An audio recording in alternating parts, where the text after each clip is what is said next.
This is StoryBeat, Storytellers on Storytelling, an exploration into how master storytellers and artists develop and build brilliant stories and works of art that people everywhere love and admire. So join us as we discover how talented creators of all kinds find success in the worlds of imagination and entertainment. Here now is your host, Steve Cuden.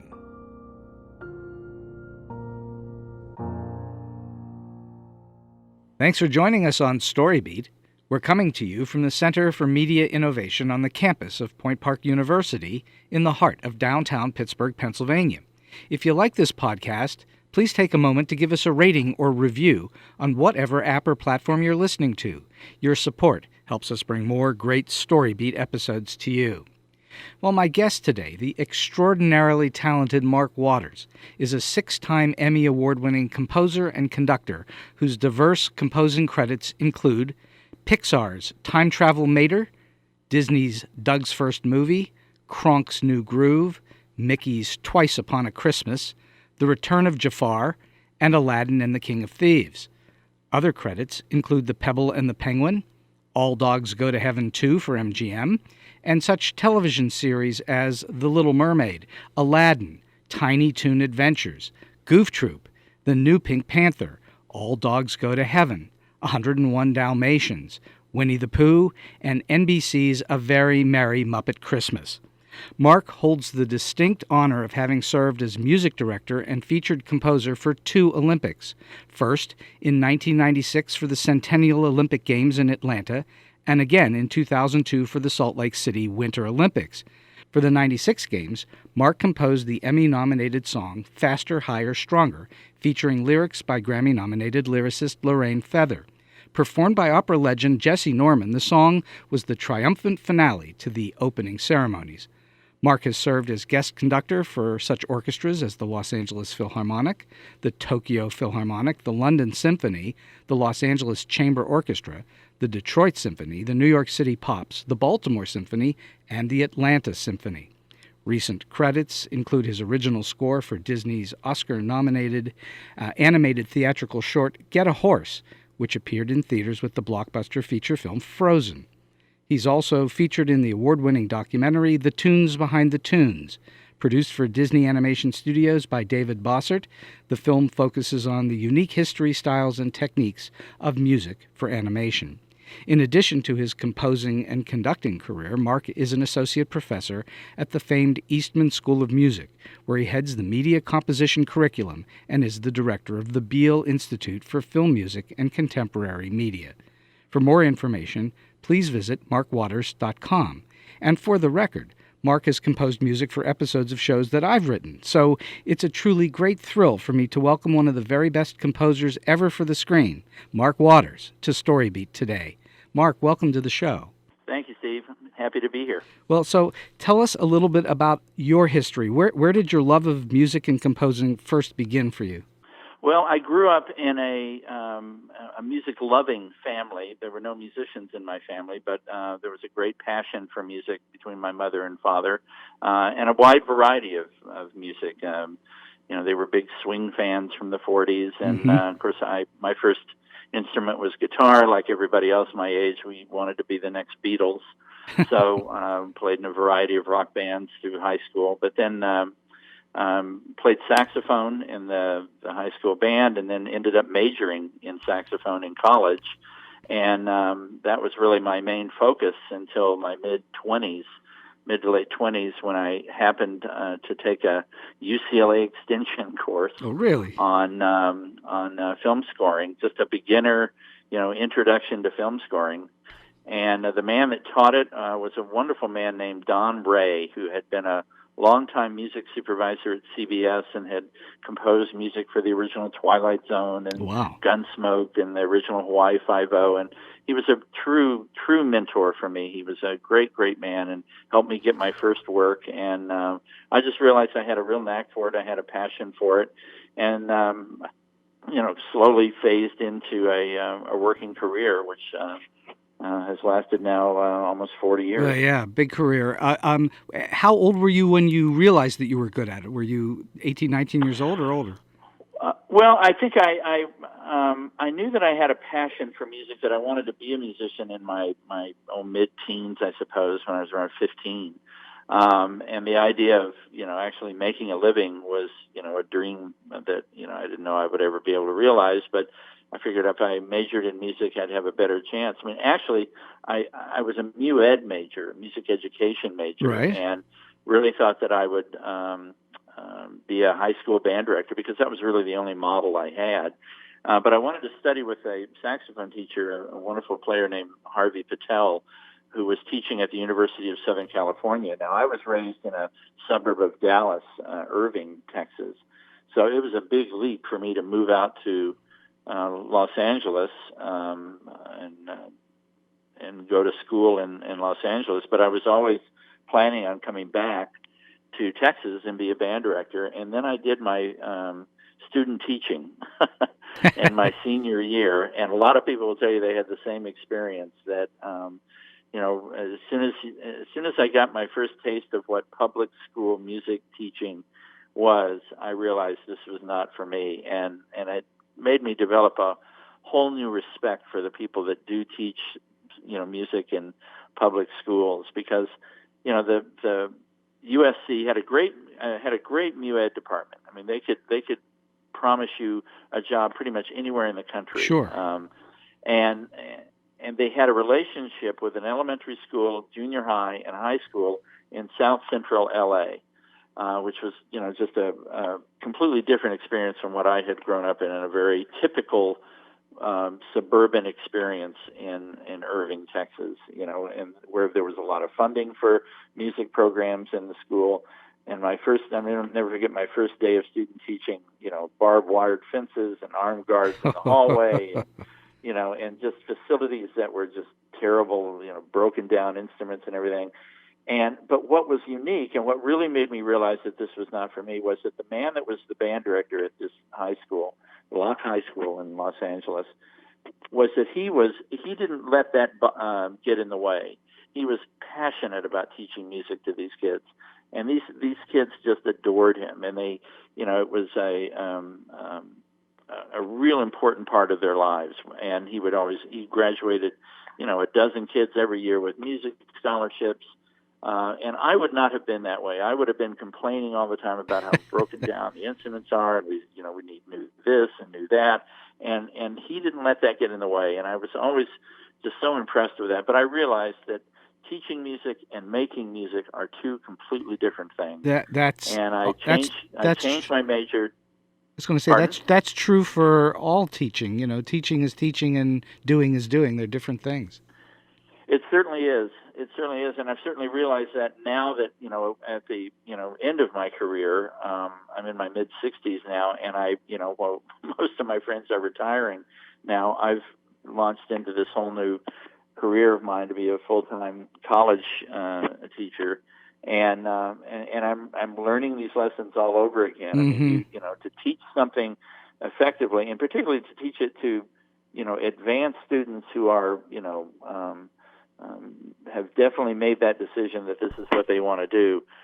You really have to have your act together. You really have to know this stuff. And, so much of the time, particularly in media composition, film and TV composing, you go with your instincts and you go with your ideas, and you just, it sounds good and that's what you put down. But, you can't do that in teaching. You really have to know, well, why does it sound good? Why is it affecting the scene the way it is? Sure. What can you do to change it to make it go a little this way or a little that way? And so it's been, just a fabulous experience. Well, frequently artists sometimes, or not sometimes, but frequently have no idea, how they're doing what they're doing. They're just doing it. But a teacher has to know the how and the why and all the rest of it. Exactly. I mean, you really do. I mean, particularly when students will push you. They will expect you to know mm-hmm. the answers to all the questions that they have. Oh yes. And so now it's school ended here a couple of weeks ago, and I'm spending the whole summer learning new programs. I'm reading. I'm trying to expand, my level of expertise in all of this. And as you know, I mean, this is a business and a profession that is constantly changing. The technology of this industry has really made it a different landscape than it was when I first started, which is all good. I mean, the technology is great, and it offers a wide new palette of possibilities. But I have to know all of that, and it's been a great experience here at Eastman, learning it. Well, I've been teaching now screenwriting for the last 8 years here in Pittsburgh, and I definitely know what you're talking about. It's a different skill set. You need to have the other part of it, but the skill set itself is different. Absolutely. And you have to love it. If you don't love it, the students will definitely sense it, and it becomes a problem. So you have to really want to be a teacher, especially at the college level, I think, in order to do it well. Absolutely. I mean, I think the program we have at Eastman is a graduate program. Mm-hmm. So it would be different if it were an undergraduate program, because I think undergraduate, in all areas of study, you don't necessarily have to have made up your mind, this is what I want to do for a living. When you're 18 and you decide I want to major in psychology or architecture or music, you're saying to yourself, let's see what this is like. Let me see if I can do this. Of course, a lot of people think, no, I'm going to be a musician come hell or high water. But still, at the age of 18, unless you're a prodigy, you really don't know. But I think, our program is a master's program. So I think when you're entering a graduate program, you've made that decision. This is what I want to do. I want to devote my life to doing this profession. Sure. So they look to you and they say, how can you help me do this? And the program here, we only take 6 people per year. Oh, wow. So we never have more than 12. And all of them are very different. All of them come from completely different backgrounds and expertise. Some of them are very, very talented with the technology, but haven't had a lot of experience with live acoustic writing, and vice versa. So it's challenging and yet very stimulating to be able to work with such a diverse group of students. And fortunately, the school has been incredibly supportive about, letting me design my curriculum. And we bring in a lot of guest speakers, and we've taken the students to Los Angeles to, be introduced to the business there, because it's a challenge to do a media composition program in any other city other than Los Angeles. Mm-hmm. I've said this before, it's like having an oceanography department at the University of Kansas. You can teach all the theory, but until you put your feet in the ocean, you're not going to really know what's going on there. There's nothing like diving into a field of wheat. Oh, absolutely. All kinds of strange animals in there. Oh, yeah. So let's talk a little bit about how you do what you do as a composer for various media matters, I guess you'd say. I assume when you're brought into a new job, that there's a producer of some kind that contacts you and that you agree to work on a show or a movie, whatever it is. What is, after that, the first thing that you do? Do you read a script? Do you look at footage that's already finished? What's usually the first thing that happens? Well, I have found that reading scripts don't really doesn't do it. Help me, because the chances of me, it's a very visual medium. And I have found that when they've been sent a script and they say, can you come up with any material without seeing any footage, my concept is completely different from what the director or the showrunner or the producer wanted. Mm-hmm. So, I'd prefer, actually, and it's happened, a few times when they bring me into the set or they show me some initial drawings. I mean, it's amazing what, just showing me drawings of, particularly if it's animation, what the characters are going to look like and right. the settings and the action and whatnot. Then I can start coming up with material. And I always try to, tell people, bring me in as early as you can. Don't wait till to the show or the movie is completely edited, because I can start, get the wheels going. Let me, send some material over to you to see if you like it, because that's another thing. I mean, music there's never just one way to do it. Sure. And I have learned through the years, and this has been something that I've had to learn, is that the people that you're working for, they know much more about their show than you do. They've been working on it. If it's a film, they've been on it for probably 2 years before they brought you in. Right. If it's a TV show, they've been working on it for at least a year. And so they bring you in, and so I think it's very, very important that that initial meeting that I have with these people, I ask a lot of questions. I try to talk to them in terms of stylistic, our use of. I try to find the right adjectives to see if we're on the same page. Okay, it's scary. Okay, what kind of scary? What kind of audience is going to be watching this? Do we really want to scare the living daylights out of them, or do we want to just have a level of uneasiness here? Who's our protagonist here? Whose point of view should I be taking? And I've never had a producer or a showrunner or a director get upset at me asking too many questions. Mm-hmm. I really find it necessary to ask all of these, early on. And one thing that the technology has allowed now for us is to bring those people more into the process. I can come up with a theme and send it off to them, within 24 hours, and they'll tell me if it's if I'm heading in the right direction.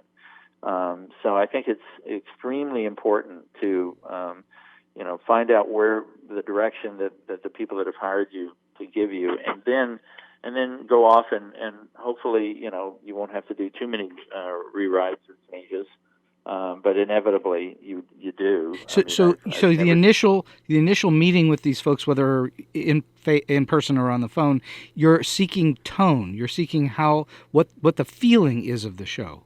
Yes. Right. I mean, before we can get to the finish line, we've got to take our steps to know that we're heading in the right direction. Mm-hmm. I've had instances where, and it amazes me when I'm sitting across the table from a producer or director, and they just say, "I don't know anything about music, so I'm going to really need you to show me what it is." Which is, they always have opinions about music. They just don't know how to tell me what it is they want. Yeah. So it's up to me then what about this? What about that? And I know, it was old school. I mean, the composers that were, famous and busy, before I came in or as I was coming in, you would hear a lot of them say, "Oh, I don't want to hear a Tim score. I don't ever want to hear a Tim score." Because it just it inhibits my creativity. Mm-hmm. And I think that feeling has kind of died out now. I think most composers will tell you, if this is your best way of showing me what it is you want, then yes,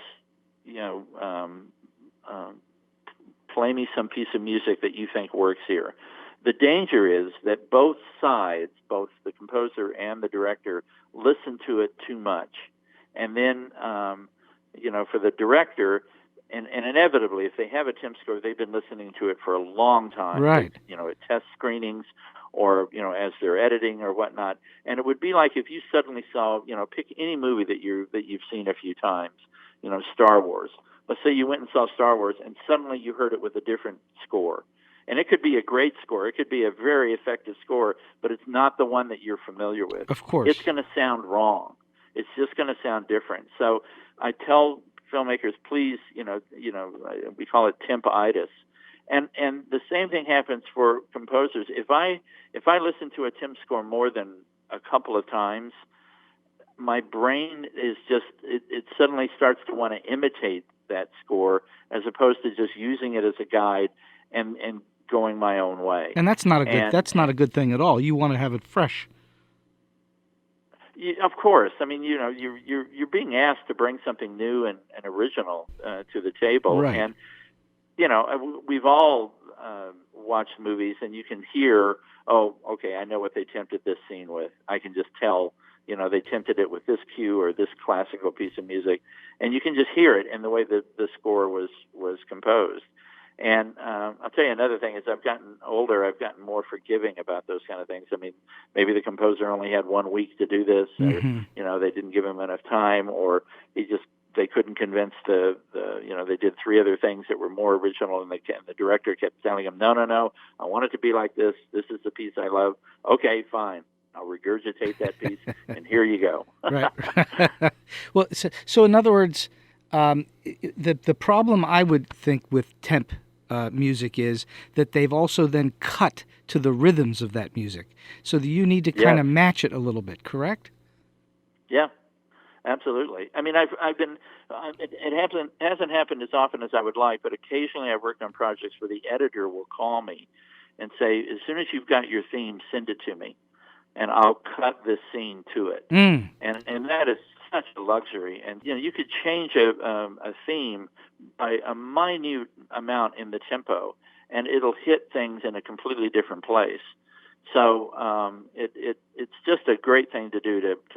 Again, it's bringing the composer in as early as possible in it. I did a few TV movies for the Hallmark Channel, and the company that produced them, they have this rigid approach that, the composer, you were given 2 weeks to compose the score, and it was like 70 minutes of music, and it was, the budgets were so low that you didn't have any live players, so it was all electronic, which means you had to do a lot of technical tweaking and, editing and whatnot to make it sound as good as you could.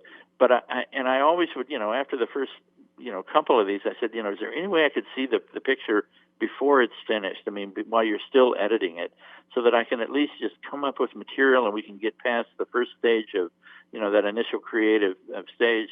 And they never would do it. And it was always just backbreaking to, to do 70 minutes of music in 2 weeks. I don't know how you do that. You must not sleep. You don't sleep, and frankly, it's not stuff that you will put on your reel, at the end of the day to show off. But I'm proud of the scores, and I was always happy with what I ended up with. But you have to, when you have 70 minutes of music to do in 2 weeks, you go with your first instinct. You just go with what comes up first.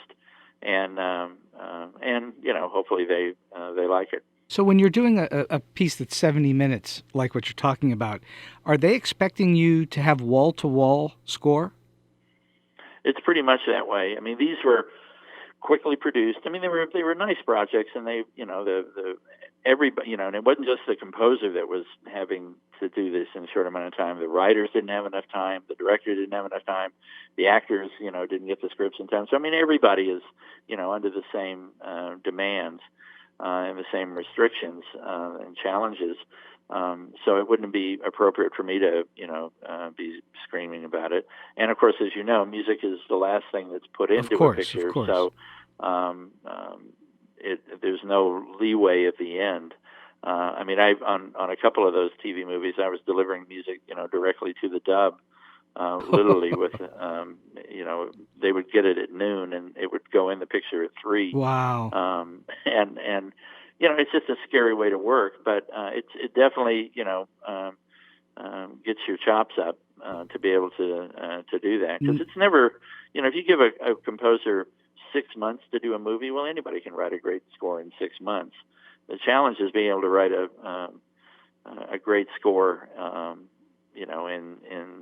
in 3 months. Well, I remember reading the liner notes to when I got the album to Star Wars. Yeah. This is in 1977, and he said, and John, I think on the liner notes he said he had 3 months, or it's either 3 months or 6 months to write the score, and I was just blown away that, oh my gosh, he wrote all this music in that short amount of time, only to realize that was luxurious. I mean, by normal standards, I mean, he was given a huge amount of time to do it. So imagine what a composer as brilliant as John Williams can do with a decent amount of time and a decent budget. The challenges are when a composer, particularly like if a composer is a replacement composer. They've had to let go of the original composer, and now the new composer doesn't have as much time. Michael Giacchino, I think, had a little over 2 weeks to do the score for Rogue One. Really? And it's interesting. I was just watching it last night, and it's a fabulous score. Absolutely fabulous score. I don't know how on earth he did it. I mean, great he had composer. A great team. He had a great crew of orchestrators, but he is a fabulous composer. Oh, and, great! Truly great. And fabulous score. Well, okay. So when you get the material and you've got 70 minutes of stuff to compose, 70 minutes of footage to compose too, is it on you to spot where all the cues go, or does somebody sit down and say, "Here's what we're thinking"? Well, most of the time. I mean, these were 90-minute TV movies with 70 minutes of music, so it was pretty much, you got to explain to us why there shouldn't be music here, as opposed to the other way around. You would always err on the side of too much, and then they would just take it out if they felt they could do without it. But the producer, the head of this company, had a theory that they felt like that music covered up a lot of mistakes or errors or shortcomings in the production, and that music could work wonders at it. And it no question. That's probably true if it's the right kind of music. If the music is done right. Isn't there a famous story about? I'm pretty sure it was Elmer Bernstein on the Magnificent Seven. There was footage of the cowboys coming up over some kind of a rise or something, and when everybody saw it with nothing on it, they thought, this is the most boring thing I've ever seen. And then he added his score to it, and it became one of the most exciting things they'd ever seen. That's it.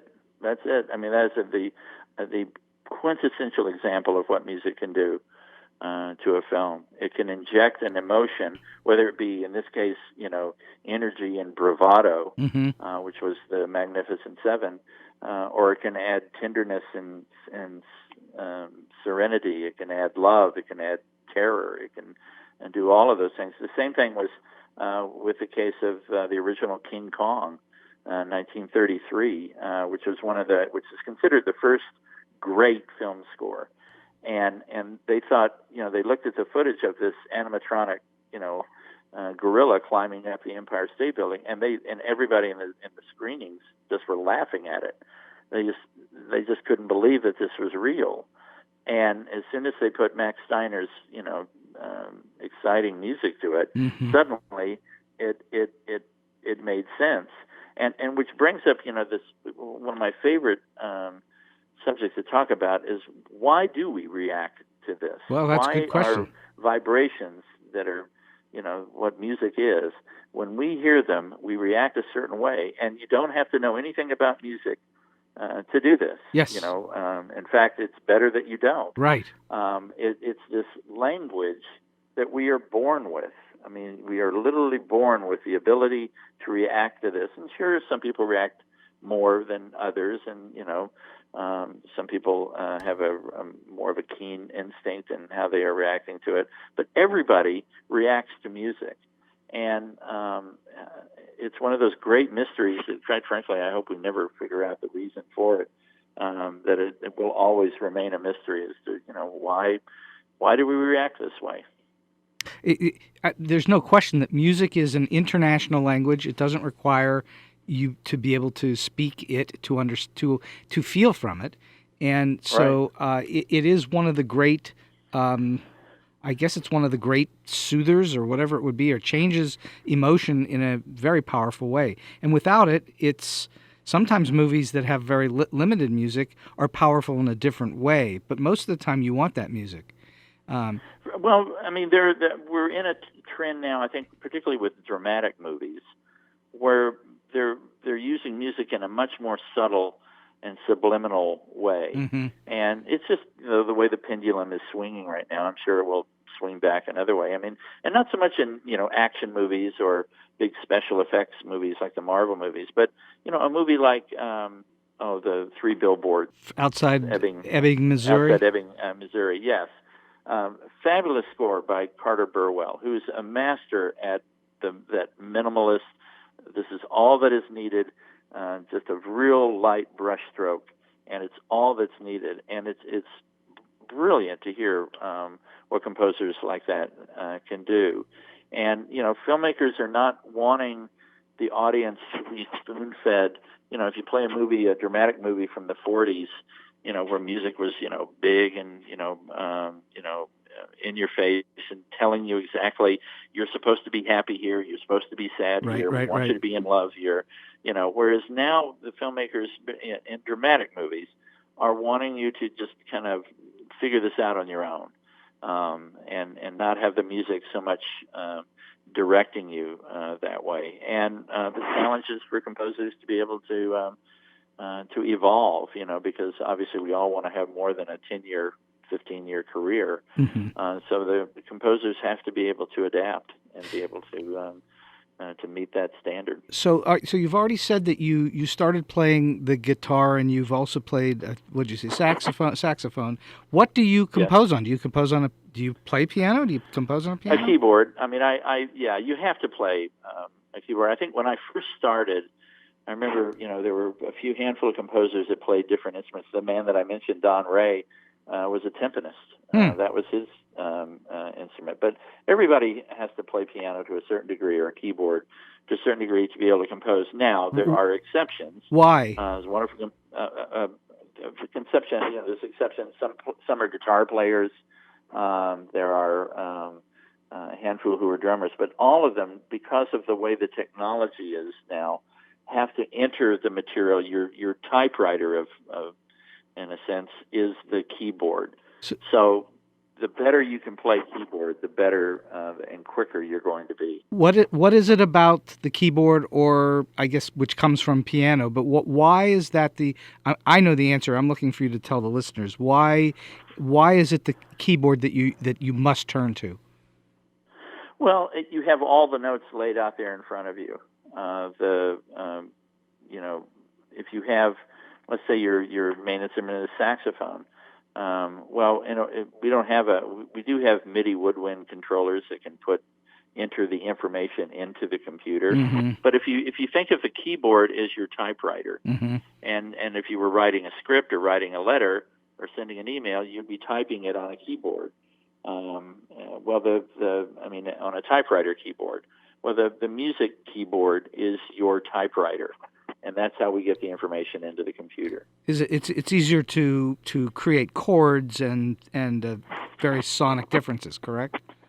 Well, that's one thing, but I mean, in terms of having a palette in front of you, and let's say you're entering a drum part.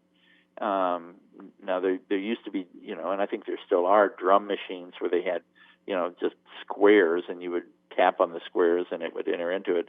But most drum program libraries, you just use your keyboard, and the kick drum is assigned to C, and the snare drum is assigned to E, and the hi-hat is assigned to F sharp and G sharp, and and then you just learn how to play it and enter in your groove. And I just got through doing a little project where I had to do some scary violin stuff, some real scratchy or frightening kind of violin. And the sample library that I had, it was just simply you load it in, and all 88 notes of the keyboard. I mean, a full piano keyboard has 88 notes on it.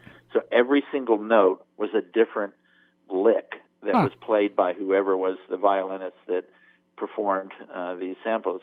Some were scratchy, high, screeching notes and weird pizzicatos and weird dissonances that were bending and everything. And literally every note you hit was a different little motif. And then, you're able to get it into the computer and then edit it if you need to pitch it up or pitch it down or slow it down or whatever. You can do it once it's in the computer. But it was a fun little library to work with. I had a great time figuring out what I wanted to use from it. Where were things when you first started? I assume technology has dramatically changed over time. Where were things? It's interesting with my generation, because the people that were doing it when I first started, and again, this was in my mid to late 20s. Synthesizers were kind of this novelty they were part of TV and film music, but they were this kind of, little voice that was off to the side. And the more, as we got into I took my first film scoring class in 1981. So Wow. the 1980s was when, all of music kind of fell in love with the synthesizer and technology and, all the techno music that started in the 80s. And then there was this huge change with MIDI, music instrument digital implementation. Mm-hmm.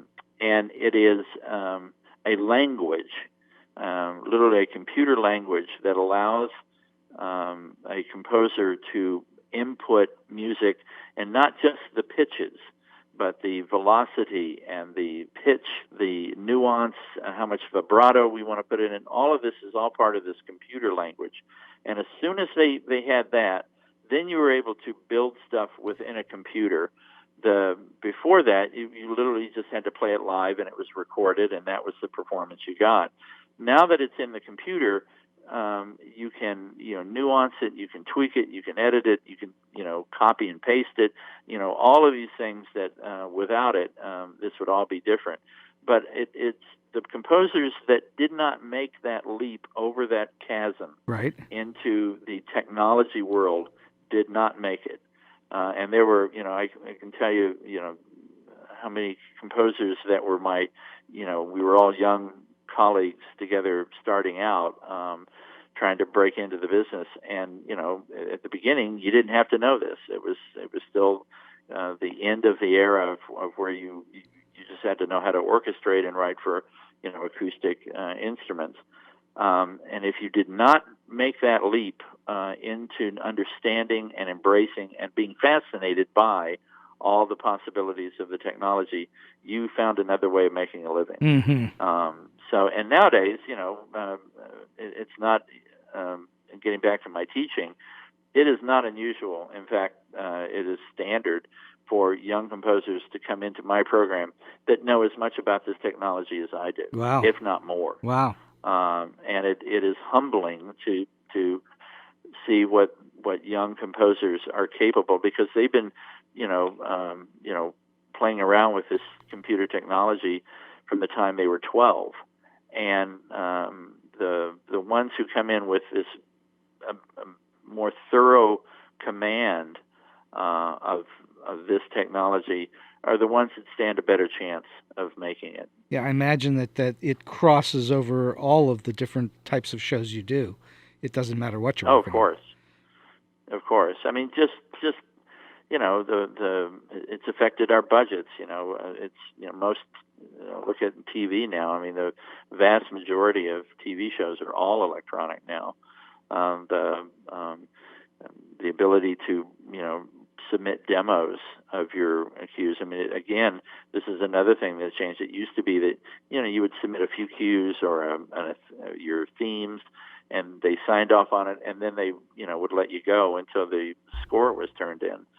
Now, every single cue has to be demoed, and it has to be demoed in a way that is truly convincing. You can't make the excuse, well, I'm sorry, this is a computer demo. It's not going to have the pizzazz or the spark or the energy of the real deal. You can't do that. Your demos have to be incredibly convincing. I recently took my students out to Los Angeles, and we were able to meet with Joel McNeely, who does the music for a lot of the Seth MacFarlane shows. Right. He works on American Dad and also Orville, the space, the Star Trek inspired show that he does. Live action. And Joel, I mean, and thank God for Seth MacFarlane, because Seth just loves that sound of a big orchestra. I mean, Joel was scoring episodes of Orville with a 94-piece orchestra. That was just unheard of. That is absolutely unheard of.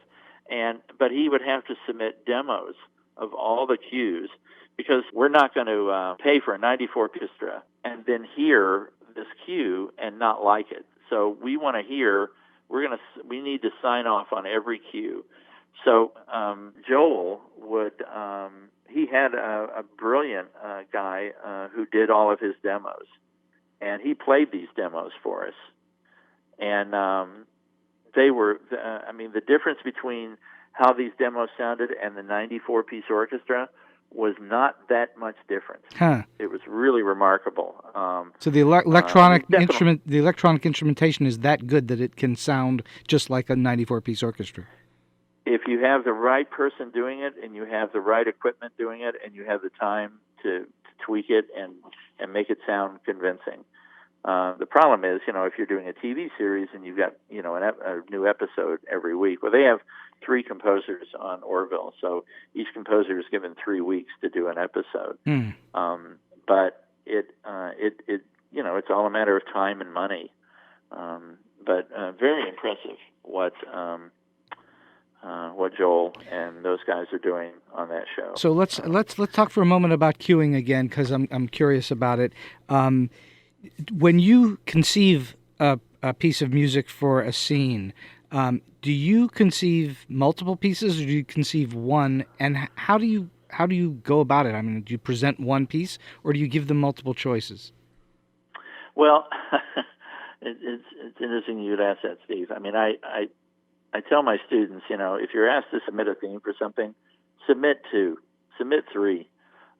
Give them choices, and sometimes you don't have the time to do that. Sometimes you're lucky if you come up with one that you like, and you keep your fingers crossed and hope that they like it. But I think it is always, this it's what is different from being a concert composer and being a media, TV or film or video game composer. Where you have to enjoy the part of collaborating. A person can write a concert piece and say, this is my piece, like it or not, this is 100% what I wanted to write. Whereas with TV and film music, you really are a hired gun. You're being asked to bring your opinion and your expertise and your talent and experience in. But basically, you're being directed by somebody who, has hired you. So it as difficult as it is, it does you no good to be defensive about, and be resistant to changing it. I mean, I tell my students, the logic that exists outside of this business does not exist here in terms of, you did exactly what we asked you to do. You delivered it exactly when we wanted you to do, but now we don't like it, and we want you to do it again, and we don't have any more money, and we don't have any more time for you. Well, And I use the analogy a lot of, if you hired somebody to redecorate your kitchen, remodel your kitchen, right? Yes. And you told them exactly what cabinets and countertops and sinks and everything you wanted, and they did it, and then you said, you know what, I've changed my mind. I don't like this now. Well, there's a corollary in screenwriting, which is that you frequently take meetings and somebody says, I want it to be just like that movie, only different. And you go, well, yeah. What does that mean? How different? Yeah, what part do you want different? Exactly. Well, I spoke with David Newman about this. David is a wonderful composer, Mm-hmm. Oscar-nominated composer, and he told me once that he said that he used to get really upset when he was asked to change something. It used to just bug him because obviously, you don't turn something in that you don't think is absolutely perfect for it. And it used to just irritate him when the people would respond and go, no, we don't like that. We need you to be more of this or more of that. And he would get really upset. And then it was like he flipped a switch in his brain where he says, now I use it as a way to dazzle them. It's a way to impress them. That, oh my gosh, he went back and changed this completely. How wonderful is that? And, you want to do it as painless and effortless, because again, it gets back to what I was saying before. They're the expert on what their film is. Right. And I have rarely been able to convince a director or a producer when they've said, I'm not really liking that. I can talk till I'm blue in the face as to why I chose these notes and why I think what I wrote is right. And I can count on one hand the number of times that I've been able to convince somebody that, okay, yeah, you're right. You've convinced me. I mean, it's just because at the end of the day, film music has to work the very first time you hear it. It has to create, 100% of what you're trying to do on its first listening. It's not like some great classical piece like Stravinsky's The Rite of Spring, where you listen to it 15 times and now it's suddenly making sense. Mm-hmm. No, it has to reach an audience. Again, an audience that knows nothing about music, and if you've done your job right, you're doing it without them even knowing that the music is doing this. So let's talk briefly about orchestration. Orchestrations make a huge difference. So you're not just going to play single notes on a keyboard and you're done. It requires different instruments. Do you do your own orchestrating, or do you give it out to people who are orchestrators? Well, I started as an orchestrator. My career began as an orchestrator, so I love to orchestrate. To me, I have a difficult time separating that from the creative process. But, orchestrating is a million details, and a lot of times I just don't have the time to do it. Mm-hmm. So when I was writing, even with all the technology and whatnot, I was still pencil and paper writing out my music and writing out sketches and giving them to orchestrators. And, most of the time my sketches were, very complete, and the orchestrators were just merely adding that last level of details. But sometimes you just don't have the time. You've got to hire a great orchestrator, and here's the melody and the chord changes, and here's the bass line. I need you to make this cue sound like this cue, which is completely orchestrated. Use the same theories and techniques and make it sound like that. Uh-huh. The orchestrators are really the unsung heroes in this business, because I can compose a piece in an hour that would take 6 hours to orchestrate. Right. Do you know Brad Dector? Very well. Brad has been a guest on this show and gave us a lot of really good information about how he does what he does in that. And so nobody better. Absolutely nobody better. That's good to hear. I assume you also know Chris Clayton. Chris, I've known my whole career. Yes. In fact, my career started orchestrating for Chris when he was pursuing a composing career, and then we kind of reversed roles, and he became my orchestrator, mm-hmm. and probably orchestrated more for me than any other person. So Chris and I are dear friends. Chris and I have known each other since we were little boys. Oh, really? Yeah. And of course, that's right, because he's from Pittsburgh. Yes, he is. We went to the same schools. Oh my gosh. Yes. Yeah, dear friend. Yeah, and I know his wife Carol very well too. So love her dearly. Yes, indeed. In fact, I'm going to be in Los Angeles the end of July, and we're going to get together. I haven't seen Chris in a couple of years since I moved to Rochester, so I'm looking forward to it. Well, he's a very Brad and Chris are both very talented at what they do, and successful. So that's there are not 1,000 of those people. They're kind of rare, I think. I think so too, and all of them. I think you have to have a composing instinct to be a good orchestrator in this business, because you could. I'm being rather simplistic now, but you could play a theme on a flute that'll have one emotional effect, put it on a trumpet, and it'll have a completely different emotional definitely. Impact, and take that to the nth degree of like how you release the chords, or how thick you want the strings to be, or how high you want them, or how much percussion you want to put in them. And these are all things that are quite often left up to the orchestrator, and the orchestrator has to look at it as from a not always, but in some instances, on some projects, the director or the orchestrator has to make decisions based on the dramatic needs of the project. And Brad is a wonderful composer. Chris is a great composer. Mm-hmm. The man that wrote the original Star Trek theme, Alexander Courage. Yes. Started out as a composer and ended up being, a highly sought after orchestrator. He orchestrated E.T. Oh, wow. for John Williams. And I think he just, there's a lot that goes into being a TV and film composer that has nothing to do with music. this whole dialogue with the filmmaker and where you're talking drama and effect and perception and all these things that have nothing to do with music. And I think I'm guessing that orchestrating, you just have to think about music. How do these notes work? Why are they making the effect that they have? What choices do I need to make here? And you don't have to deal with all of that stuff. So let's talk briefly about conducting, which you also do. Conducting is a different skill set. Am I correct? Very much so. And what is the difference between a conductor and a composer? Well, it's interesting. When I first started out, every composer conducted their own music, and whether they were good at it or not, they always conducted their own music. And 95% of the music that's done is all done to a click track.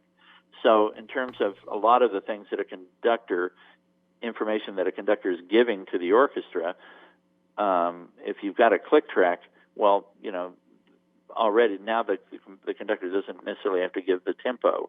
The click track is giving it to them. So conducting for studio is very different than conducting, for orchestras. And I've done both, and the demands and the expectations are very, very different. Nowadays, I'd say half of the composers that are working in the business do not conduct. They stay in the booth and they hire somebody to conduct. Again, because the type of composer that is working now is not where it used to be they came from an orchestral background or they were familiar with orchestral textures. They don't necessarily have to be that now. They are more technology inspired, and the whole infrastructure of handing it over to an orchestra is done by somebody else, and a lot of times that orchestrator is the conductor, and the composer stays in the booth. And there's other reasons to stay in the booth. You're usually the person that's hired you is in the booth, and therefore you have immediate interaction with them. What is being heard in the booth is probably much more realistic or much closer to what the final product is going to be than what you're hearing out on the podium, because you may have pre-records, and things like that are being manipulated where you can hear it better in the booth. I just always love the immediate interaction with the musicians. Well, in the booth, you're also hearing all the music sort of compressed into one thing, as opposed to out in the live. It's right. A lot of it's flowing around you. Exactly. And in the booth, you're not listening to the click track. You're hearing the music just purely on its own. So there's arguments, for definitely for the composer to be in the booth. But I was a conductor before I was a composer. I conducted musicals, and oh, really? It just was natural for me to just, as soon as I started composing my own music, to be the one that would be on the podium conducting it. But conducting is, correct me if I'm wrong, conducting is more interpretation and composing is creation. Exactly. That's a very good way to put it. And if the times when I've conducted for other composers, my job is to make sure that the composer, who is, obviously in the booth, is getting, the right performance, that they have in their head. And it's my job to, have this dialogue between them. Are the strings playing it the right way? Is the staccato, the short notes being played the proper way? Are you getting enough expressive quality from the soloist? Things like that. Mm-hmm. And it helps if you've been one of the orchestrators, because then you're inside the music. You've already developed a relationship and a dialogue with the composer. You're not hearing it for the first time, out on the podium. Mm-hmm. I think that it's the totality of it. You need all of it. You need the instrumentation, you need the orchestration, you need the tune itself, and of course then you need to have it all come together as one piece in order to make a whole.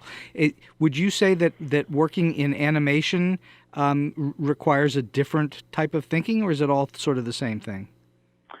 Well, I think from the not from the conducting point of view. I mean, the the requirement for a conductor in the studios is there's always the time factor.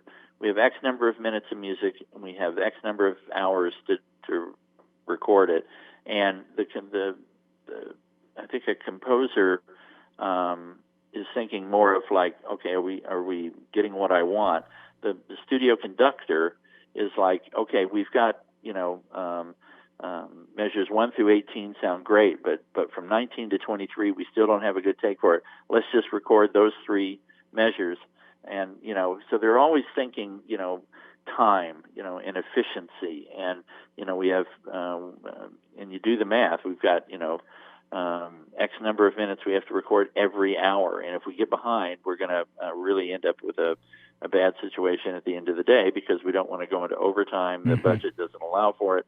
So, whereas with an orchestral conductor, yes, you never are just given as much time as you want. You always have a X number of hours to prepare the orchestra, but it's much of the time you're playing pieces that the orchestra has played before. So you're telling them how you want it played. You're bringing your interpretation to it. And if it happens to be new music, then you have the challenge of teaching it to them. Whereas in a studio, it's all being sight read. It's all new. The players have never played it before, and so you have that challenge. And then you inevitably there are notes that need to be changed. There are corrections that have to be fixed. And a conductor has to be able to look at the score and say, oh, yeah, here's the mistake. Trumpets, you need to have a G sharp, not a G natural, blah, blah, blah. And you have to just be able to spot those things immediately and do it. I mean, back in the day when every composer conducted their own music, you'd see composers up there conducting with, they didn't even have a baton. They'd conduct with a pencil. They didn't really, their technique was terrible. And most of the musicians weren't really looking at the conductor anyway to get the tempo because they had a click track. The conductor's job, was to play it louder, softer, faster, slower, whatever. But it's a really a different, whole different job. Is it more fulfilling for you to conduct your own music or to conduct others? Very much so. I early in my career, I got opportunities to conduct orchestras, and the programs would include, maybe one piece of mine and then material from the standard repertoire. Yeah. And I never, we have plenty of wonderful conductors who want to put their stamp on existing material. I found it much more exciting to bring my music to an orchestra and tell them how I wanted it played. Mm-hmm. That was much more fulfilling to me than, okay, we're going to do this piece that you've played 100 times before, and I'm supposed to bring some new, enlightened view of it. That wasn't my thing. Well, that makes sense to me. I would think it would be much more fulfilling to do your own than others, though I'm sure there's fun to the others as well. Mark, we've been talking for close to an hour, believe it or not, and I'm going to give you the last 2 famous questions, and we'll wrap up for the day. So you clearly have been around a long time, and you've worked with lots of different people. Do you have a particular oddball story or quirky or funny or offbeat or weird story you can relate? Well, I hope this meets the requirements. In 2002, I had just finished the Winter Olympics, and I had worked with John Williams on both of these Olympics, but I can't say that I'd really gotten to know him, but I had the pleasure of working with him. And John was a true hero of mine. As all composers of my generation, we were very much inspired by John's scores in the 70s and 80s. And I get this call from John Williams to co-conduct the Academy Awards that year. Wow. And I was just, thrilled beyond belief. And it was going to be the first time that the awards were going to take place at the Kodak Theater. It's now the Dolby Theater, but they were, launching this new era in the Academy Awards at this brand new theater that had been built for the Academy Awards. So it was very exciting. And he said, most of the play-ons and whatnot we've got done, but we need a play-on for Benicio del Toro, who is going to be presenting the Oscar for Outstanding Supporting Actress, because he had won the year before for, I believe, Traffic. So it's tradition that if you won for Best Supporting Actor, the next year you gave for Best Supporting Actress. Right. So he said, none of his movies have identifiable movie themes, so we just need a action leading man kind of theme to play him out on. Great. Okay, so I had my Benicio del Toro play on, and and that show was rehearsed to the nth degree. I mean, there are days and days of rehearsal, so that they know, because it's a live TV show, so they want to encounter every possible thing that can happen. So the day that they had the actors, the stars come and rehearse, where they're supposed to come out and stand, I conducted, I think John actually conducted it, and it was, my piece played, and Benicio del Toro came out, and he was very nice, and he, said the lines. And then my assistant came up to me at the break, and she said, I need to talk with you out, and we should go somewhere private. Really? What's wrong? She had one of the script people with her, and we went back to the loading dock, with the Kodak Theater. Yeah. And she goes, Mark, I don't know how to tell you this, but Benicio del Toro hated the piece of music that was played when he walked out. And I was like, are you kidding? I said, I can't even believe they even listened to this. But he really didn't like it. She goes, he hated it. And I was just crushed. I thought, gosh, my one piece of music that I've written for the Academy Awards, and the guy hates it. And I was just staring down at my feet, and both of them were laughing. And there was a complete joke that they had played on me. And I was just, oh, you guys, how could you do that to me? How could you do that to me? And of course, I went to John, and I said, John, is the piece all right? And John is such a professional. He was like, yeah, it's fine. Get out of here. So that was probably the weirdest, the funniest thing that ever happened to me. And it's such a high level. That would really be freakish. Oh, yeah. And plus the awards for the next day, like, what were you going to do in place of it? Quickly come up with something else. I think I even asked, does he have any suggestions of what he wanted to have play? And they just looked at me like, well, no, he's not going to come up with anything. But it was interesting, and it gets into this, that same year, they gave an award, a Lifetime Achievement Award, to Robert Redford. And they asked Robert Redford what piece of music they wanted to have played when he came out to receive it. And I was disappointed that he chose the Scott Joplin, The Entertainer rag from The Sting. Right. And which, certainly iconic music from one of his most iconic films, right? Mm-hmm. But the mood that piece gave was this jaunty, happy kind of carnival kind of atmosphere, when this was a Lifetime Achievement Award for him. And I always thought that they should have used The Way We Were. But that's really kind of Barbra Streisand's theme, and I think he didn't feel like it was right for him to use that. But, there would have been a number of things that if they had asked me or John, we would have said, no, don't use The Entertainer, because it played and it played and it played and go da-da-dun, da-dun, da-dun, da-da-da-da-da-dun, and it was just, I just thought it was inappropriate. It took away a lot of the and emotion of the moment. Mm-hmm. And there I was conducting it for him, but I didn't think it was right. So, all right. So what, do you have a solid piece of advice or a tip for those who are either just starting out in the business or maybe are in a little bit and trying to get to the next level?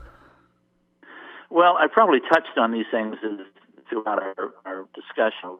Be open to the collaborative process. Don't be closed-minded to request to change your music and to adjust things. And you have to have a real, not just an acceptance of the technology, but a real passion for it. A passion for what all these new programs and sounds and capabilities can bring to the craft that you have chosen. I mean, you may have scores that are, all my young composers come in and they love the John Williams scores, and they love the Lord of the Rings scores of Howard Shore, and they love How to Train Your Dragon of John Powell. These are all big orchestral scores.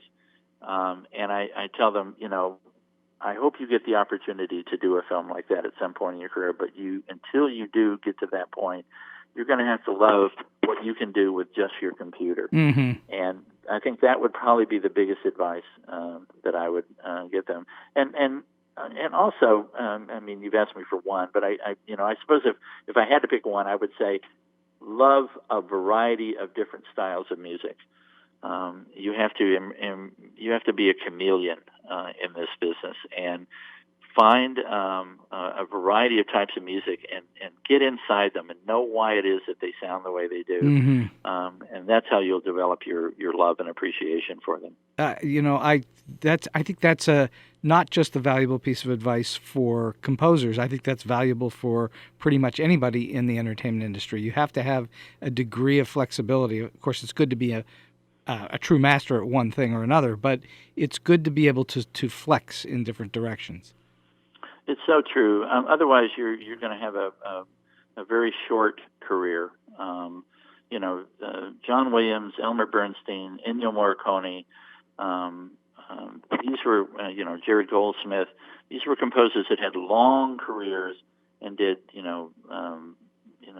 dozens and dozens and dozens of movies, a variety of styles, because they were able to bring, whatever you need me to do, I will provide it.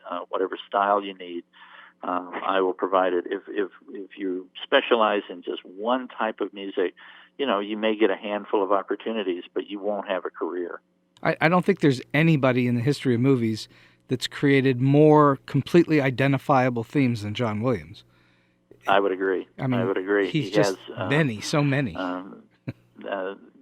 And he's had the good fortune of working on some truly iconic, incredibly popular movies. Yes.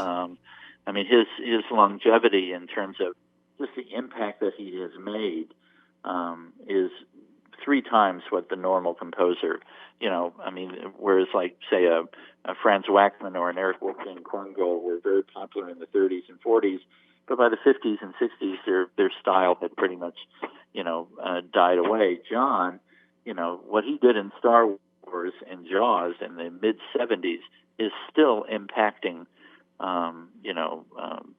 heroic,